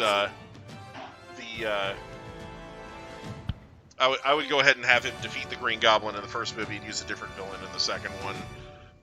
You can still have him kill the love interest or whatever, but I feel like having him lose to the bad guy in the first movie probably would leave a sour taste in people's mouths. Yeah. Or maybe the second movie takes the plot of Green Goblin defeating Gwen Stacy or something. I mean, you could always have if you wanted to keep using the Goblin, you could always pass it on to Hobgoblin and do that, or you could. Oh yeah, it could be Hobgoblin doing it, and that would be cool because the Hobgoblin I think might have actually was supposed to have a movie at one point. Yeah.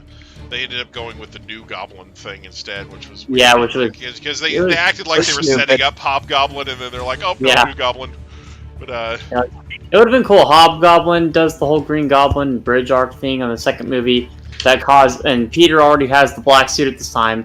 He reacts in anger to what happens, beating the crap out of the Hobgoblin, nearly killing him, and then finds out that his power is too evil for him.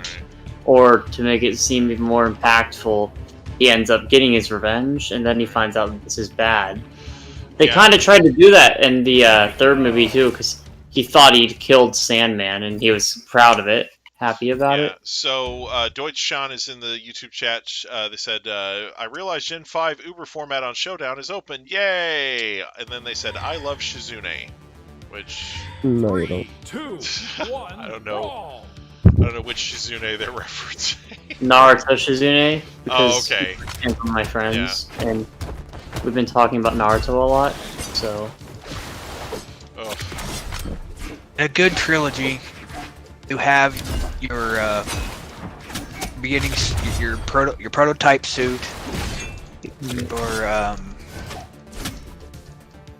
your call to action at the very beginning, and you start out with your character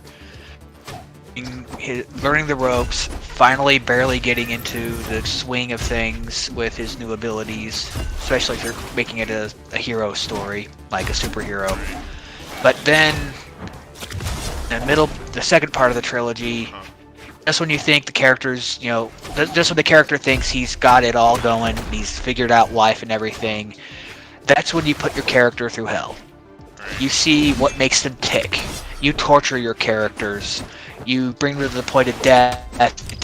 You put them they're having serious moral quandaries. They're questioning their whole motivation. Should I really keep going on? And by the end of it, they've grown a lot, and they've gotten their head more firmly on their shoulders.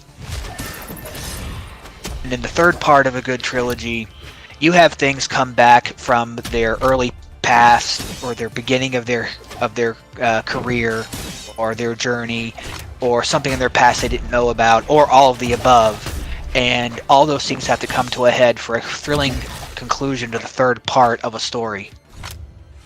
Yeah. Which is why you look at the Star Wars trilogy, and why that is one of the most beloved film trilogies of all time. When you look at it, you've got your hero, who seems to be getting the hang of his new powers, and he has this great victory against the evil Empire. And then when Empire strikes back, when the Empire literally strikes back, they all get put through the ringer. Han gets frozen in carbonite, Luke loses his arm, and at the very, very end of the second one, which is the kind of thing I would hold off to the very beginning of the third chapter, personally, you find out that, Darth Vader is his father. And I'm not going to apologize for spoiling a 50-year-old movie. Or a 45-year-old movie, sorry. So, there's actually a formula for writing stories about heroes. Yeah, it's called The Hero's Journey. Yeah, or the story of the hero. Yeah. But basically, it's 8 main plot points that pretty much every hero story hits at one time or another. Spider-Man had it first, cool. Like this same skeleton, you can see it at work in things like Dragon Ball, Star Wars, Hunger Games, Harry Potter, Naruto. It's this super skeletal basic structure of a hero story that exists in like all of these things.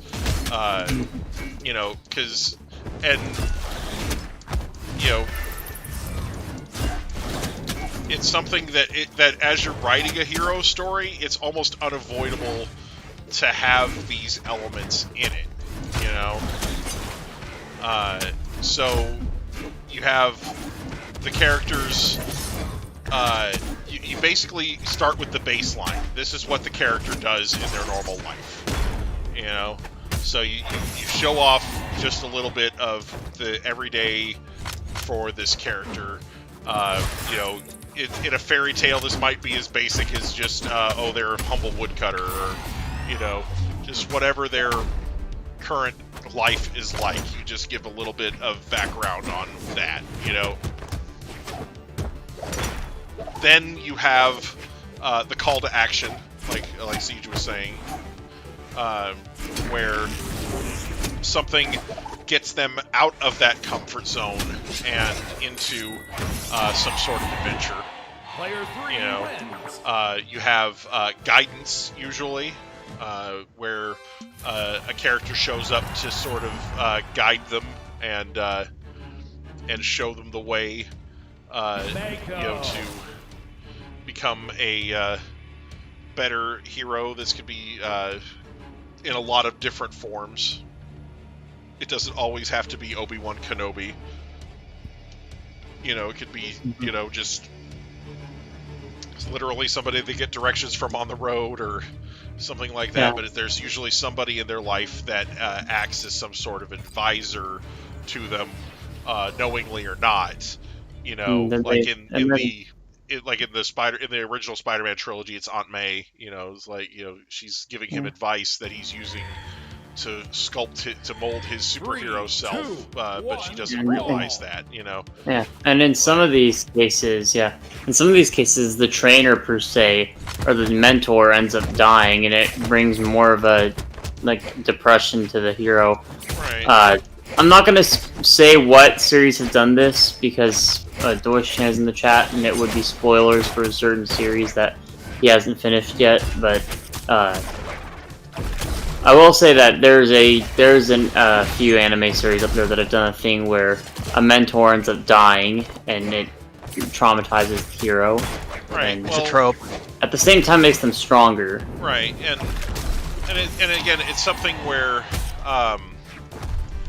you know, because that's, you know, over the next part of the journey, they're going to, you know, come into conflict and whatnot, and the conflict and resolution steps can keep repeating themselves over and over again in some of these stories, you know, like before the end, you know, because there's going to be some sort of conflict and resolution, and you know, during that you can have some growth taking place, you know, there's going to be some changes happening, and then after all that, you're going to have some sort of climactic, you know, moment where the character has to make a decision, or you know, or accomplish their goal or whatever, you know, whatever their thing is, and then afterwards, at the very end, in a good hero story, you're going to show the character returning to their status quo, but with improvements. You know, because that's the thing that people want to see out of the hero story is that you revisit the way that the hero started out, but it's different, it's better, you know. And that one, you know, can be a little varied, you know. Sometimes, but a lot of the time in these stories, the hero doesn't go back to doing exactly what they were doing. And maybe it's because they hated what they were doing, and they never want to go back to that. They're just, you know, now they're a royalty, or you know, they have some sort of higher status now, so they don't have to go back to doing what they're doing. But basically, the final part of it should show that the status quo for that character has improved, and that they are leading a better life, which you know, you don't get in stories where the hero dies, which is one of the reasons why those types of stories are terrible. Yeah. Like, it's not always bad to kill off your hero at the end. It usually is. It's usually a terrible idea. Kingdom Hearts 3. Anyway, like, it's something where... Did my boy Sora dirty. Well, If he ends up being in Smash, it's not going to be any consolation. That'll just make me angrier. Don't let it happen. Yeah, there's also the whole... Yeah. but yeah, There are very few things that I know of that do that, but yeah. Venom was gonna kill Eddie Brock, but then he became too popular of a character, so they decided, nope. You want to know the reason they made Carnage, actually? Was because what they wanted to do was kill off Brock's, Venom's alter ego in Brock, making it where Venom is a more dark character.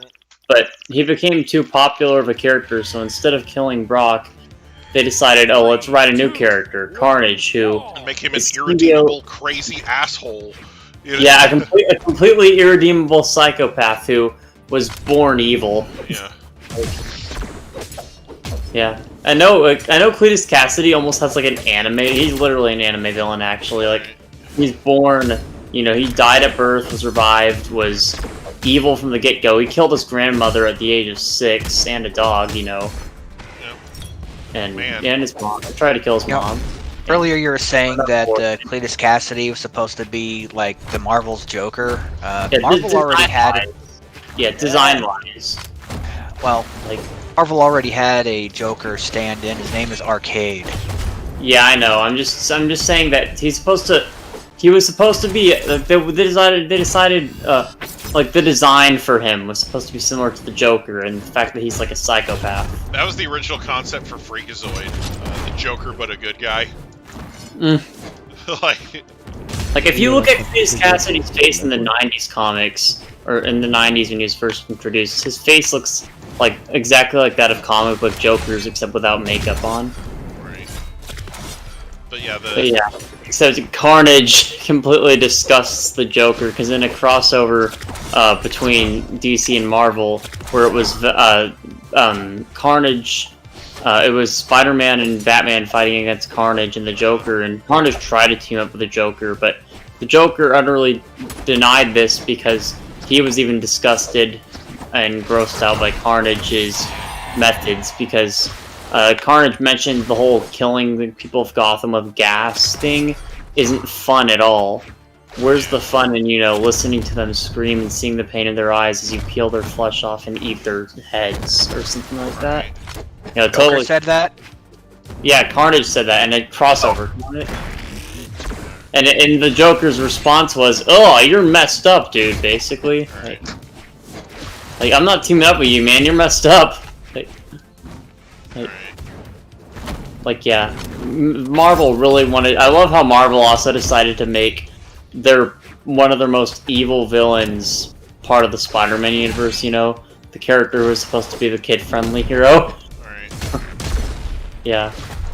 I remember when I watched the later episodes of Spider-Man animated series from the 90s, and you go into an arc where Peter is basically talking to all these different Spider-Men, and he talks to Ben Reilly, and Ben Reilly summarizes a Clone Saga situation that he's in, and the Spider just says, "Wow, this is starting to sound like a bad comic book plot." You're right. Yeah, because they literally just were poking fun at that whole arc in the comics. Yeah. I'll say because people did get tired of it after a while. The only ones I liked were Spider-Man Noir and the one with the anime one. The reason why though is more aesthetics, because the Spider-Man Noir one looked pretty cool with the black and white. The anime one was obvious, but yeah. And especially because it was a lot of more 80s, 90s anime too. So. Well, because the thing is, if you look back, if you ever get the chance, Aquan, you want to go back and watch that Spider-Man animated series from the 90s, because they did that whole Into the Spider-Verse thing, but it had different Spider-Men. They had a Spider-Man who had gotten the Doc Ock tentacles instead of Doc Ock. Oh yeah, that's cool. And some other kind of interesting Spider-Man variants going on there. They had a medieval one. Yeah. Oh wow. Like they had like an Iron Man Spider-Man hybrid thing. I knew about the Doc Ock one, but I didn't know about these. Yeah, it's all on Disney Plus. Yeah, they had. Or you can pirate it off of. But yeah, Captain Jack Sparrow way. Because basically what they did was they did the Secret Wars arc, and they said that they were going to, like, basically it was their version of the Secret Wars, and they basically told Spider-Man that he had to pick out a team of heroes to lead in this Secret Wars battle, and so he basically got to choose out of anybody from the MCU that he wanted. So he had what was it, Doctor Strange and Storm from the X-Men and the Fantastic Four, and like a couple other people I think that he put together. And there was an entire range of animated Marvel series that was a prototype MCU. Yeah. So yeah, he picks out all these characters and he leads them into battle, and then after they emerge victorious, they're like, "Oh, okay, yeah, that whole Secret Wars thing we just had you do, that was just a test for this next part. We're going to have you lead a team of Spider-Men from alternate universes, and you're going to be fighting against Spider-Carnage." So... In the meantime, Mary Jane is still stuck in limbo to this day. Right.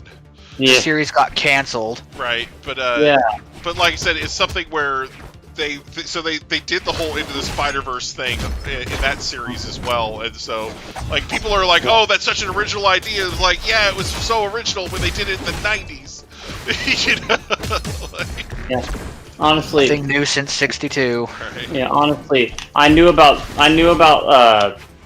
the anime universe and the noir universe before the Spider-Verse movie, years before, because first of all, the noir universe, I knew about that from a video game that I played. I think it was the Shattered Dimensions is what it was called. Or Yeah. something. Yep, Yeah. Shattered It had, Dimensions. like, He's one of the it extra had, like, characters in that, yeah. It had like 3 different universes in it, Yeah. and And you can Amazing, switch between- Ultimate, Noir. I remember reading In the Penny 99. Parker Spider-Man comic Yeah. because I heard like it was like 5 years ago or so that I think something like that. Or I was like, wait, so there's a Spider-Man comic that's sort of like Evangelion, and you know, a few other classic animes tropes in it, like you know the whole origin for her suit that she's inside of, Yeah. and there's a Venom too in it, which is pretty cool. So I honestly thought it was interesting, but it's one of the only alternate universes that interest me just because of the references in it. If it wasn't for the references, I probably wouldn't like it. But yeah, It just brought back a memory that I had when I was coming out of the Amazing Spider-Man. I forget if it was the first or the second one. Some dude was on his phone. He's just mumbling under his breath. You know, they should have made a Miles Morales movie instead of this crap. I said, nah. They should have made a Miguel O'Hara movie first. He just looks at me like I've got cauliflower coming out of my ears and broccoli out of my nose. Like, dude, if you're gonna throw me some woke BS, do a little more research. right, Yep. right. Mm-hmm. It's like, the thing is, Yeah. people who complain about, like, it's a pretty stupid complaint, because the thing is, when you write alternate universe characters, again, there should at least be an interesting reason to it. Like, you know, a lot of Spider-Man's alternate universe characters are stupid, because they're either Spider-Man with 6 arms, or 8 arms, basically. You know what I'm talking about, right? Yeah, well, they actually in that '90s Spider-Man series, they actually did a arc where he transforms into the Man Spider. Yeah. You know, and he's basically just a freaking spider for a while. Yeah. Because honestly, I think the better way to handle alternate universes is how they're doing it now, where they're having the alternate movie universes gonna collide into this new Spider-Man movie and be like, oh hey, we're doing this because we want a Sinister Six movie, but instead of, you know, writing a bunch of new villains, we'll have them all come from different universes of films that have already existed. The Raimi trilogy, the Amazing trilogy, this trilogy, and maybe some other universes that Sony has all worked on, because Sony has rights to all of these movie trilogies and series. They can borrow characters from these without getting any copyright infringement, since it's still Sony that owns it, not Disney. They only own rights to Doctor Strange being in this movie, so it's complicated. But I agree. I said this the other week. My money, if I had any wager, is that the Sinister Six or whoever that shows up in No Way Home, it's going to be alternate reality variants that are going to closely enough resemble the versions of those characters that we are familiar with, but they aren't going to be precisely those universe characters. Yeah, but, I mean, the Spider-Man, I do believe Tobey Maguire and Andrew Garfield are going to be their respective Spider-Mans from their universes. Yeah, but these other ones are going to be, like you said, it's going to be like Rainbow Rock. Off-brand. One. Well, for example, I've heard, haven't seen any, you know, supposedly leaked pics or anything, but I have heard that Electro is going to be in his more comic accurate color scheme of green and yellow. Yeah, that's why the lightning's yellow instead of blue. That's right. As much as I really liked the bluish look, because you know it was my favorite color, I did kind of wince for the sake of the comic diehards that he wasn't in his right colors. Yeah, I'd love to see him in his comic colors. Like, even though his comic suit looks comical, I just like that. And I know the MCU doesn't. I know the comical is not really the MCU's thing, even though they like cracking jokes left and right. Hilariously enough, Venom is better at being comical than the MCU. Honestly, despite being an edgy movie, it's like very comical at the same time, and I love it. That's why I love Venom so much. Is it's comical. It still has that '90s feel to it. Of you know. Yeah, complete with bad editing, where you easily miss key details that lead to almost not understanding sequel bait moments. Okay, my theory on what happened to him actually is, I don't even know if it is toxin. I think it might have been something that... no, it's gotta be. I mean, it could, but I wouldn't say it was terrible editing, but I don't know. I will admit that part was bad editing, but the rest of the movie was good. There's plenty of moments where you could feel the movie was cut and chopped. Yeah, Besides that part especially, and I feel the reason they cut and chopped parts out of it is because they filmed this movie originally with an R rating, and it would have been 2 hours long instead of 1 hour 30. And there were a few scenes they cut out because they were deemed too graphic or too, well, yeah. That's what happens when you get a bigger viewer audience. I think it's something where in these days, I think a lot of PG-13 movies like that are probably being filmed with R-rated material on the editing floor on purpose, just so that they can do a director's cut later. I feel like because of this, Venom 2 might actually have a director's cut just because it's Carnage. They might do a director's cut of the whole trilogy once it's out. Probably. They might use it to sell the whole trilogy as a set. But yeah, anyway, I think the whole trilogy would be even better. Honestly. Anyway, what I was going to say earlier was Electro's costume really isn't that bad, except for the mask. That mask is it's a big electric star. It's so I love it. Looking. It's hilarious. It's like Yugi's head from Yu-Gi-Oh! It's just it's hilarious. I love it. I really love it. That's why I specified, the Electro's comic colors. Right, not not the whole outfit, but yeah, like but when you're talking about comic book accuracy, there's just certain things that work okay in 2D and just don't work in 3D. So that's one of them. Like, there's a reason. Like in the Space Jam sequel, that whole sequence where they were transforming the tunes into 3D CG, it came across as like freaking body horror to those characters when it was happening. Yeah. Yeah. I had this theory that they would probably find a way to kill Peter Parker in No Way Home. The more I think of it, I think the title is going to be a reference to what happens to him at the end. And instead of having him die, he'll be trapped in the Sony side of the Marvel Universe. And then the post-credit scene will show a young Miles Morales getting inspired and putting on a Spider-Man costume to fill the void. Disney. Yep, Disney. It does sound like Disney. Yeah. So both Sony and Marvel can have a Spider-Man to make movies of. Honestly, if they want to have the rip-off alternate universe woke Spider-Man for Disney, go ahead, because Sony, with the recent Venom movies, I think Sony can finally make a good Spider-Man movie. Like, their first two Spider-Man movies were great. They were fantastic. In fact, Spider-Man 2 is the best superhero movie of all time. And I feel like now Sony's had enough practice in these... They haven't. Despite the editing cuts for only one scene, literally only one scene. Adam was a hacked mess too. The first one was a hacked up mess too. Sony will eventually start making the exact same mistakes, and they will ruin Spider-Man again if they totally get all the film rights for the webhead completely to themselves, and they stop playing nice with Disney, Marvel. Because Disney's the ones that are keeping them grounded and preventing them from making some of these dumb mistakes. Yeah, it really is Disney. Yeah, but then I can't say anymore because of spoilers. Yeah, I don't want to spoil anything. I'm not going to spoil anything for Venom 2 either, but all I'm going to say is,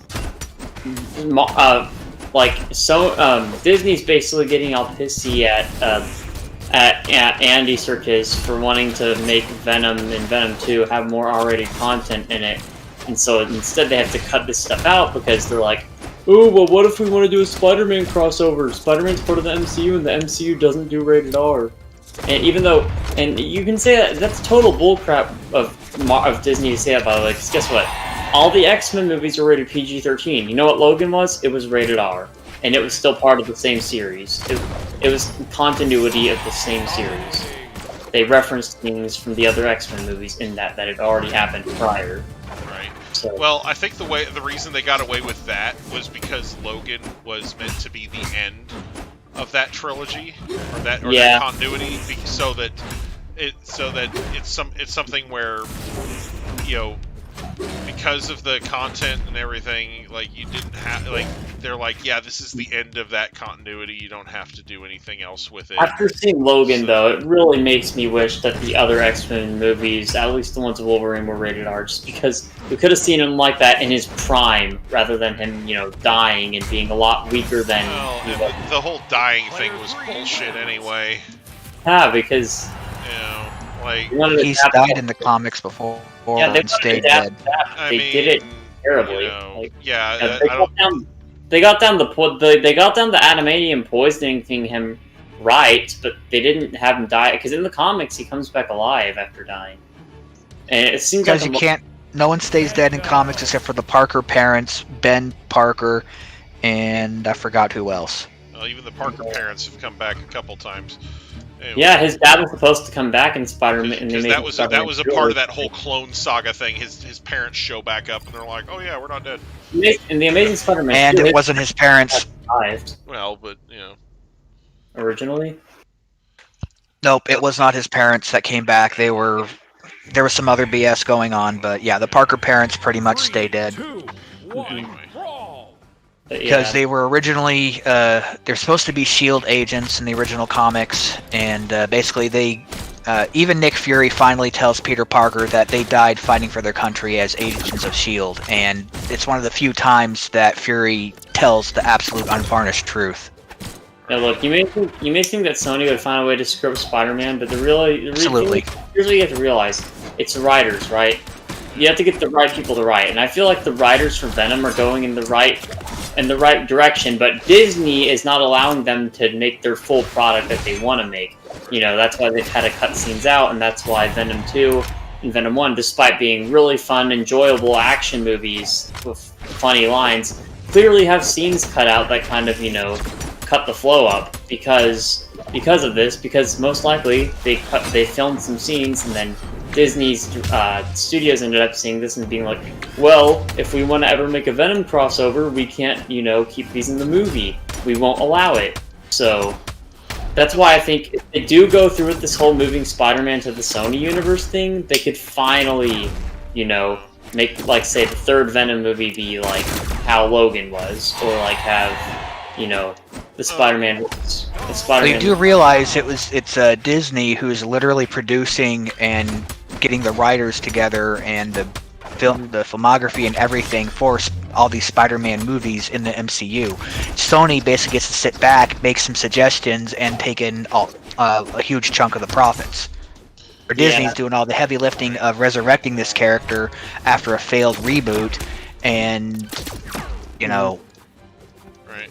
Well, and my thing on that is I don't think it's right to necessarily blame Disney for all the problems with Venom, because like I said, they could be just doing some sort of marketing stunt where they are they're filming rated R content and cutting it intentionally so that they can put together a big-ass director's cut that everybody could go nuts over a few years down the line. Yeah, that's how I feel. And they'll probably make the trilogy set that you're proposing and a 4K Blu-ray disc exclusive. Right, they'll do something with it that makes it a super pricey. Because, like I said, they'll probably release each of these things on Blu-ray with normal stuff, and maybe they'll put some of the deleted scenes in there, but they'll probably hold most of the, like I said, all the rated R content back until they get to the point where they're ready to release this big fat unedited trilogy, and then yeah, we get this super extended cut that'll have the director's name on it or whatever, and because there's like for instance, how I know the Venom movies are cut somewhat, at least to extent, is like I have Venom 1 on Blu-ray, right? There's some deleted scenes here and there. The post-credit scene has an extended cut that they originally filmed, where it explains more about Cletus Cassidy's murders and his character. And I feel they cut it from the theatrical release because it was deemed too graphic what he was describing, which I can see why. Because he basically talks about gouging out people's eyeballs and eating them like grapes. And yeah, it's like yeah, they totally had to cut that out from the theatrical release, and it's all right. Good night, Deutsch Sean. All right, good night, George. After Like it- seeing Venom 2, I can totally understand now why they delayed Morbius, and I'm gonna stop griping about it. Oh, Yeah. all right. I think that's probably a good time as any to go ahead and wrap this up. Yeah. Alrighty, good Our night. and lawsuit podcast, everyone. All right. Yeah. Thanks for watching Aquan's Venom podcast. Appreciate everybody stopping by. We'll do something again next week. I don't know if it's going to be Brawlhalla. Next Saturday is my birthday. I'm definitely not playing Skyward Sword on my birthday. I want to spend my birthday playing something fun. So, who knows? And I'll be seeing to that, everybody. Yeah, who knows? I'll be seeing to that. Who knows what I'll end up doing the day after my birthday. But anyway, I want to thank everybody for stopping by. I do hope everybody enjoyed. And of course, as always, I hope everybody has a great day. Bye-bye. This is the way it had to end. All right, there we go.